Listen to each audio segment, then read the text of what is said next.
I wish this wasn't coffee. I've seen so many people on the internet that have reviewed this film or this movie, this thing, this entity, and they're throwing back some booze, some liquor. I don't have any, so whatever. Extra strong coffee, I guess. But I waited a while to watch the movie. I didn't watch it opening weekend like I usually do with pretty much every other film that I review. I watch it like the opening weekend, or the day before it opens or whatever. If they're the sneak preview, which really isn't. I mean, it's like it opens wide on this day, but really you could go the day before and watch it. But I just didn't want to see it. I was resisting watching this movie. I haven't seen the fourth one. I've seen the original trilogy, obviously. I haven't seen Kingdom of the Crystal Skull. I don't care. I thought about watching that one before watching this one. I did not, because, again, don't care.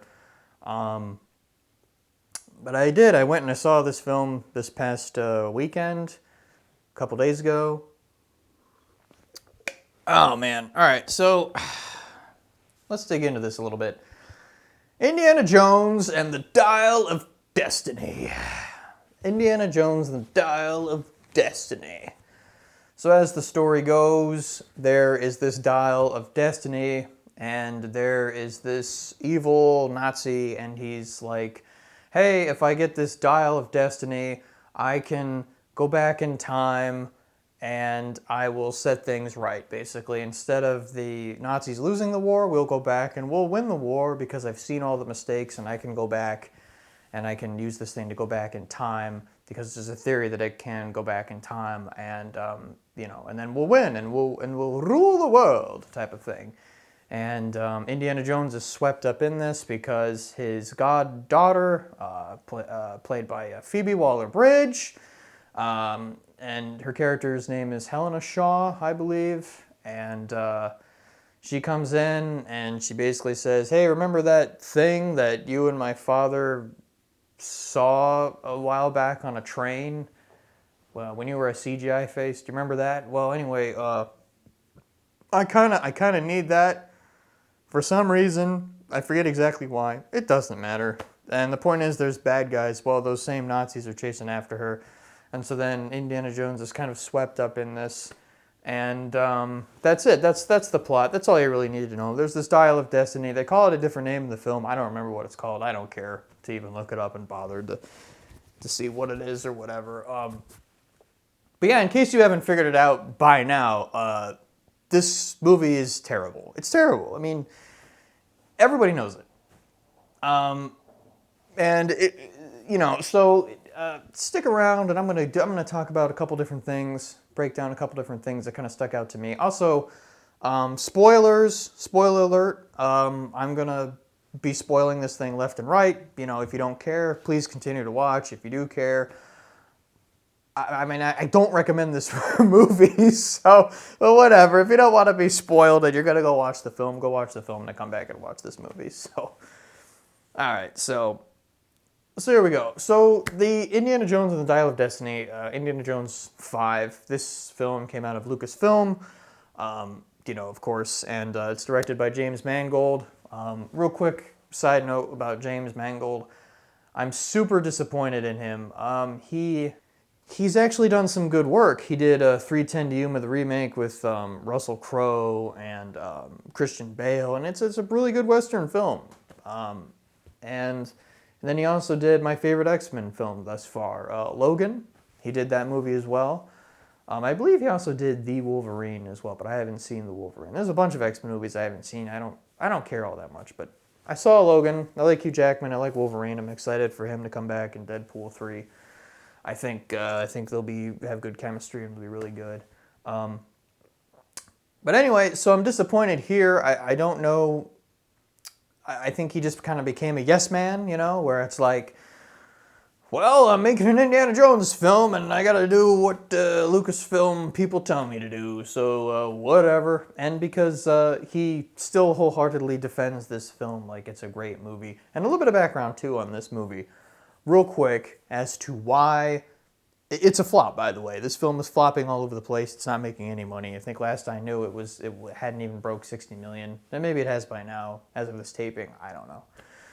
But so it's flopping super hard, and basically they thought they had a winner on their hands, so they premiered it at the Cannes Film Festival. The Cannes Film Festival takes place. It's in France, and it's a real kind of like, very, I guess, chic, high up kind of film festival, whatever. A lot of big awards contenders kind of go there, and weird films and stuff like that. Wes Anderson's Asteroid City also premiered there. Super disappointed with that film, but you can see that review. That's a different video. So they decided to premiere it at Cannes, and that took place at the end of May.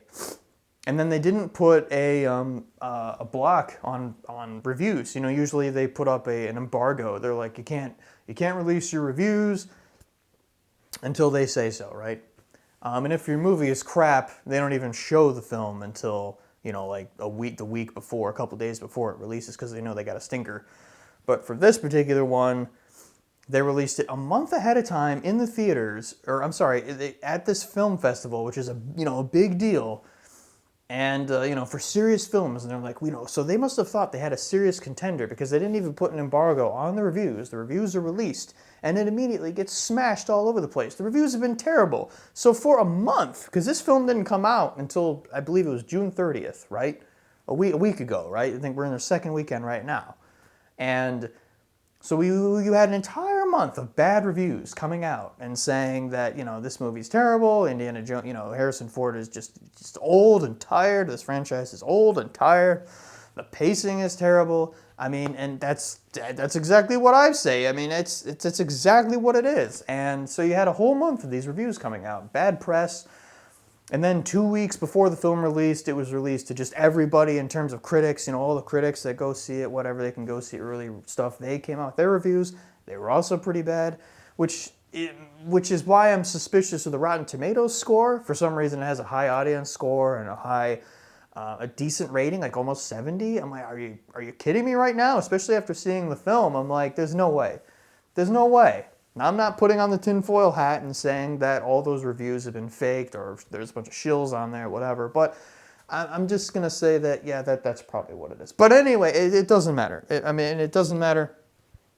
Indiana Jones and the Dial of Destiny is a terrible film.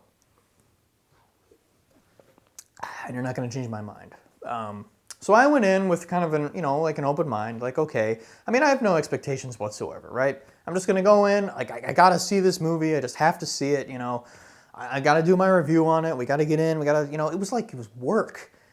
And then I'm watching the film, and it's just, there's nothing enjoy. I think that's the biggest takeaway I can say of Indiana Jones 5, is that there is no fun. It's not fun. It's just going through the motions. The cinematography is very bland. The editing is very just nonchalant, like taking its time. There's no energy. There's no pace, right? With the original Indiana Jones trilogy, there was always that energy. Dun, dun, dun, dun, dun, dun, oh, I'm going to go punch some bad guys and stuff like that. Oh, yeah, it's so great. Harrison Ford running around. Oh, I hate snakes. Oh, and this one, it was just, you don't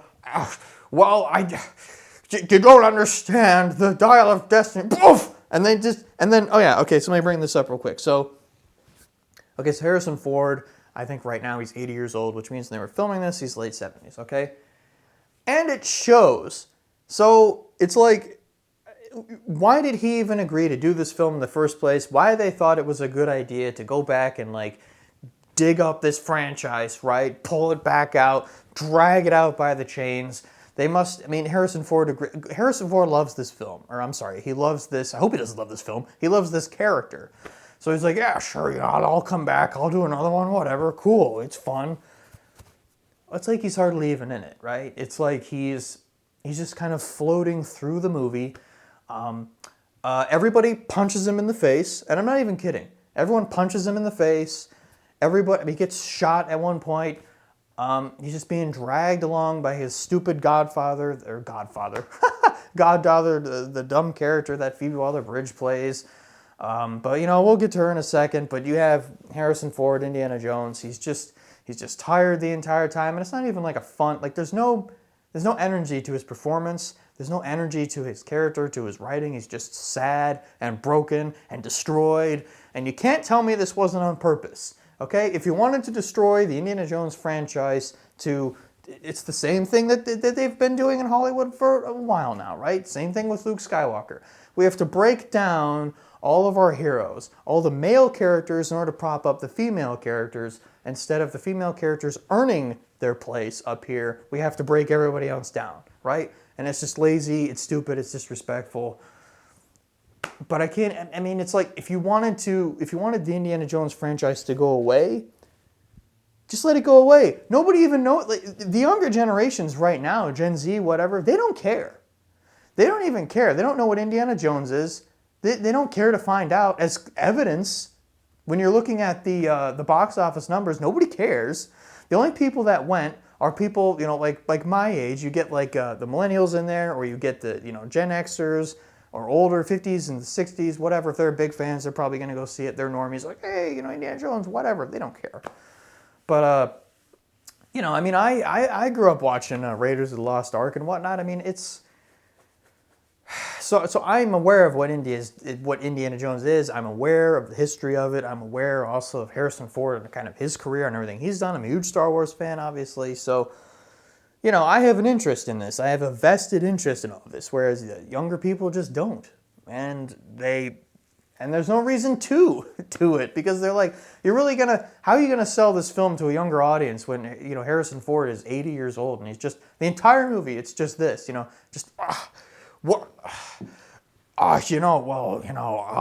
the thing and like there's a couple scenes where he kind of pulls off the action pretty well, but again, I mean, how much of this is stunt doubles? I mean, I don't know.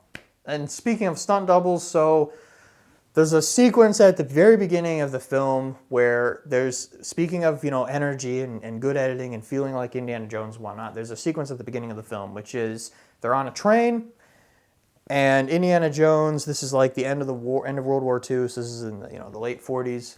I'm assuming it'd have to be at the end of the war, World War II, late 40s. You got Indiana Jones, and you got the Helena Shaw's father, played by Toby, I can't remember the rest of his name, but he's a really good actor. He got roped into this movie, and they're on a train, and they're looking for the spear of whatever, and then they accidentally come across Mads Mikkelsen's character, who's the main villain.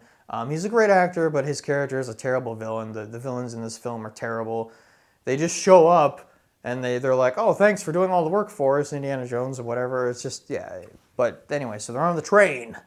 They're on the train, and they come across the dial. They see the dial very briefly before the dial disappears, but then somehow they get it back later on. It doesn't make any sense. We're talking about the train. The train is going, right?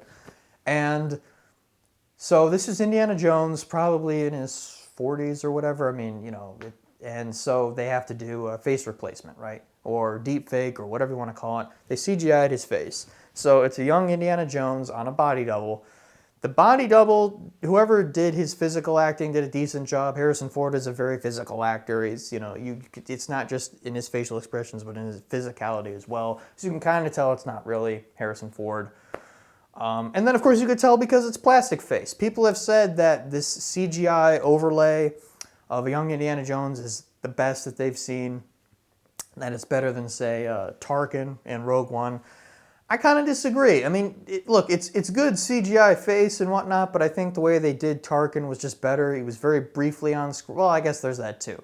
He was briefly on the screen. He was, hidden in the shadows, kind of. They gave him like some stubble and stuff, little things that they could hide the inconsistencies. But I thought it looked good, and I think Tarkin's CGI face still holds up today. Whereas this, at certain times, to me, it looked as bad as like the Polar Express from certain angles, And I get it. It's harder to do certain angles.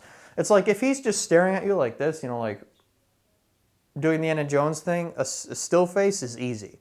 But it's when he starts to talk where it's like, wow, you got a lot of stuff here and whatnot. It's like everything in here is just frozen. The eyes look frozen and solid. And so you got plastic face Indiana Jones running around on the train. There's a decent action sequence. The editing is pretty tight. The action is pretty good. They're running around on the train.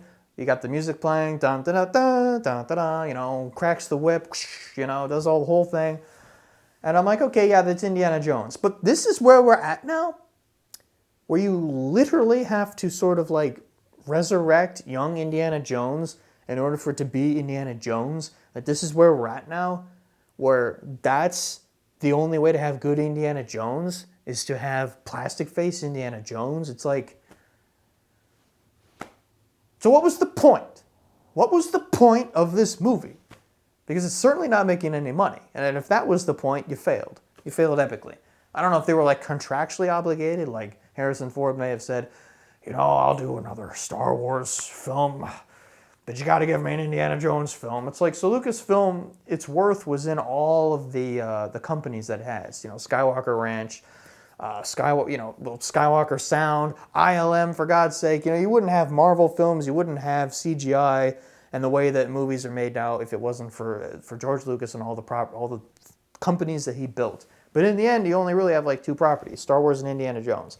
They're like, well, we've destroyed Star Wars, so why don't we do Indiana Jones next? Well, and then just whoosh, easy peasy. This film is just bad. We could talk about the villains really briefly. They kind of walk into the room, shoot some people, punch Indiana Jones in the face, and then that's it. I mean, they don't do anything. I mean, it's like, yeah, wasn't that what villains do? They shoot good people or they punch them in the face? Well, yeah, but like, there's no character, there's no development. They're just there. They're just, you know, Captain Bad Guy and whatnot. And then the end twist at the end of the film is really stupid as well. But whatever. I mean, I don't know. I think they were trying to put together some themes. I picked out some themes that they were trying to work with. They were working into the story and whatnot. For instance, so Indiana Jones, this kind of goes back to nobody even knowing, like younger, like Gen Z, whatever, not even knowing what Indiana Jones is or caring. So you could work that into the film. Indiana Jones is now irrelevant. They even say this at one point in the film. They're like, it was like men like you and me. You know, this is Mads talking to Indiana Jones. You know, we're irrelevant. And it's like, basically, the world doesn't care about men like us anymore. And it's like, yeah, well, so they tried to work that in a little bit. But it doesn't pay off. There's no payoff to it. So all throughout the film, Indiana Jones is running around trying to just, you know, control Phoebe Waller-Bridge. I mean, in terms of like, not control her, but like, you know, being like, you can't just sell the dial, you know, we need to put the dial back in a museum and we can't, you know, blah, blah, blah. And he's always trying to like be the voice of reason. And then someone just eventually walks up and just punches him in the face. Not even kidding. So it's the idea that like no one hears him, you know, he's just kind of, you know, yelling into the abyss and whatnot. No one cares. That could have been on purpose to make his character seem like he's irrelevant and he's trying to find his place in the world, but it fails because there's no payoff to it, right? So at the end of the film, big twist, the Dial of Destiny doesn't take you to any point in time. It takes you to one point in time, which is where Archimedes, whatever, he created the Dial of Destiny, and this is during the Romans are coming in to, you know, destroy him or whatever, and so he made this dial so that someone from the future can come back to the past and save them so they're not destroyed by the Romans or whatever. It's really stupid. It's like the dumbest thing ever. Let's go back to one point in time. Who does that? Who makes it? I mean, it's just stupid. There's no point in even thinking about it. But so Indiana Jones has been shot by this point, and he's like, I want to stay here. And Phoebe Waller-Bridge is like, well, you can't stay there. You can't stay here. Which at this point she's decided to care really quickly on her to get through it. She's not as annoying as I thought she would be, but she's also entirely unnecessary. She really has no character. She just runs around the entire time. She's okay. So think of a man. Everything that a man would do, right? He's kind of a playboy.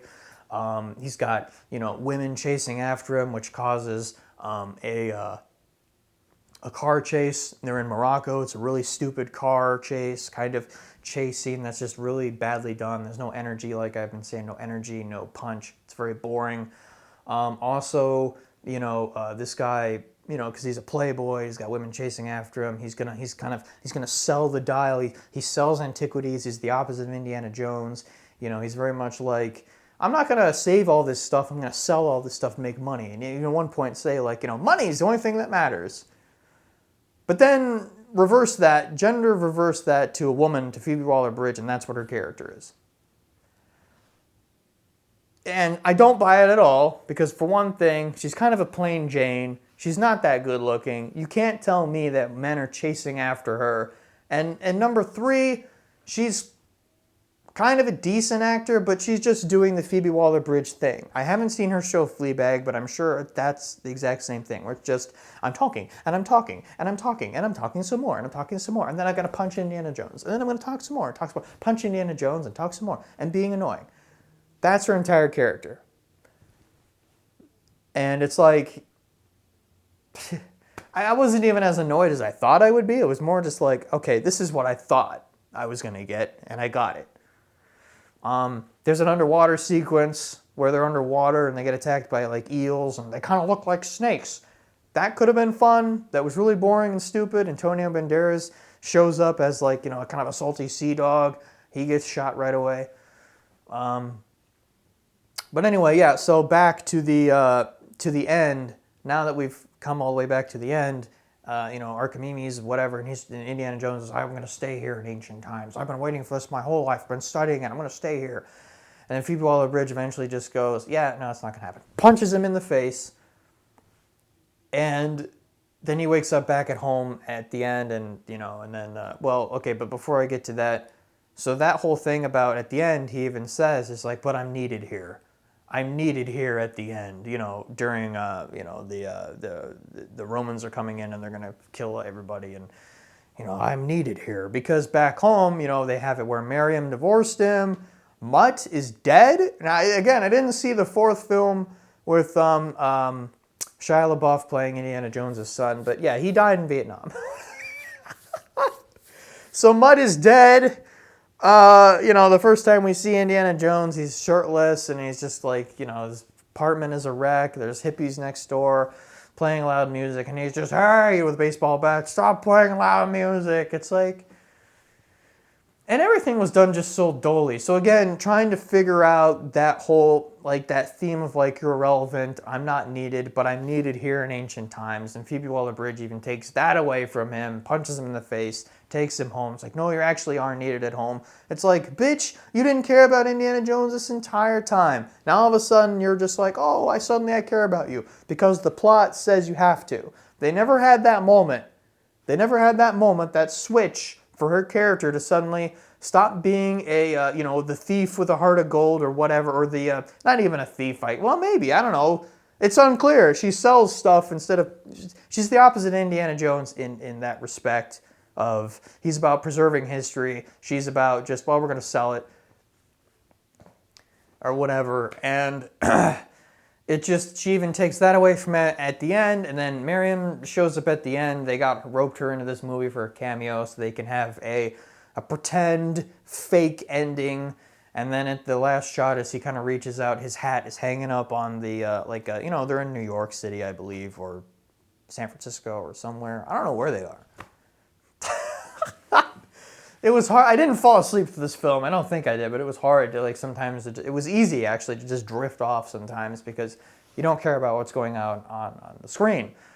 Like I said, with the exception of that first action scene on the train, where I'm like, this is Indiana Jones, but it's also like we're pretending to be Indiana Jones because it's CGI face Indiana Jones.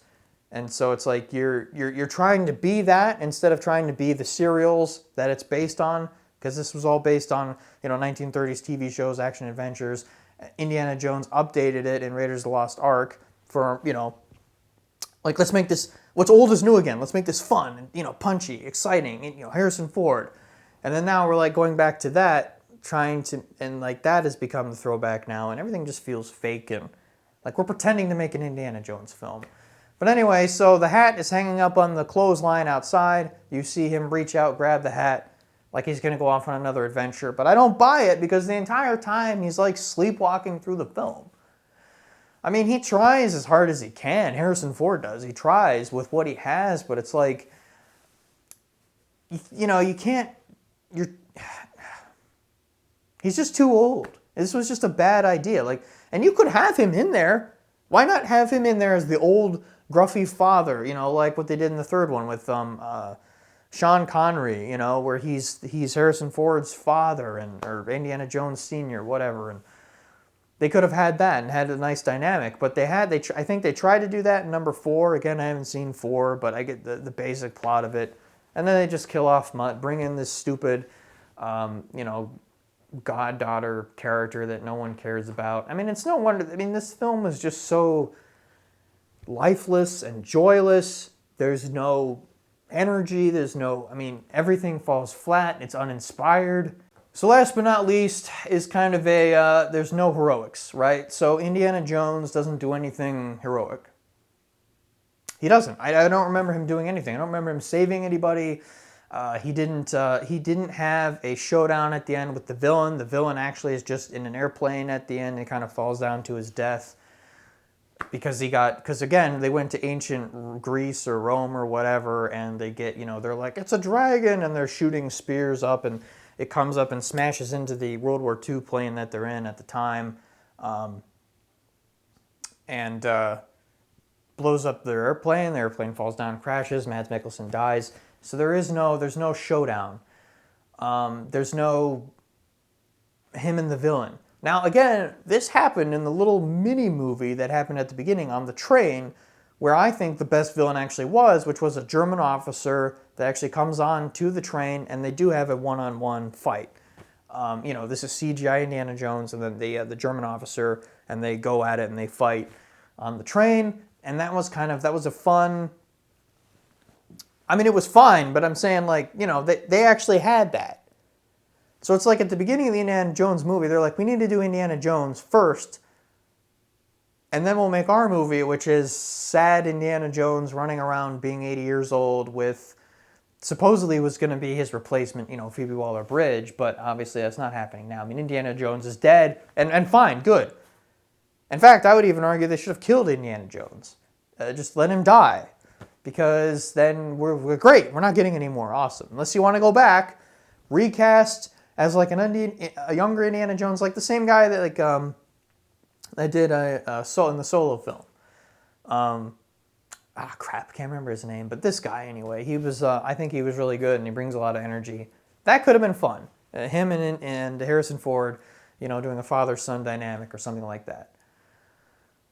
But yeah, it's like no heroics. You know, they're on the train full of antiquities, and now it's like, we need to stop the train to save everything on here. Well, then the bridge blows up because there was Allied planes overhead, you know, bombing stuff willy-nilly, and they bomb the bridge, and so Indiana Jones is like, we need to jump, and so he jumps, and then the professor, you know, Basil that he's with, jumps as well into the water. And then somehow the train didn't crash. So he kind of saved the train, I guess. But then, even then, he doesn't save the day, because in the end, Mads Mikkelsen and whatnot was defeated by his own stupidity, I guess, his own hubris.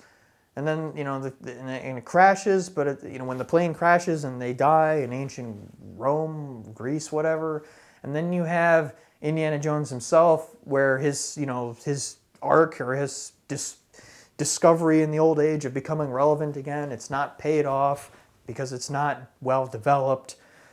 The villains were never developed. There's no payoff at the end of him finding the villain, and he doesn't save anybody.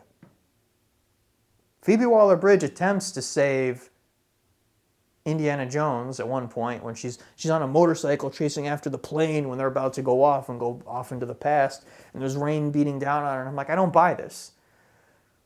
So it was bad casting to begin with. They shouldn't have had Phoebe Waller-Bridge at all. They should have had somebody else, someone younger, someone sexier. That would have been better. Someone that looks like they can handle the action. So I guess the moral of the story is this film shouldn't exist. There's no reason to exist. It doesn't do anything to expand the mythos. It doesn't do anything to... It's not a fun adventure. And no one cares, and so it's bombing. It's flopping. So in the end, I give this It gets a 2 for that train sequence at the beginning. And Harrison Ford does do a good job with the crap that he's given. But I mean, it's just so bad. It's like I can't really go any higher than that, and I don't understand people that are giving it good reviews. I don't get it. Go back and watch the old movies, and then you'll be like, whoa, what the hell is this? It's not Indiana Jones, that's for darn sure. Please like and subscribe if you enjoy this content. Please share this video. I got a bunch of other reviews as well. Please check those out. And hey, I hope you have a good day. See you later.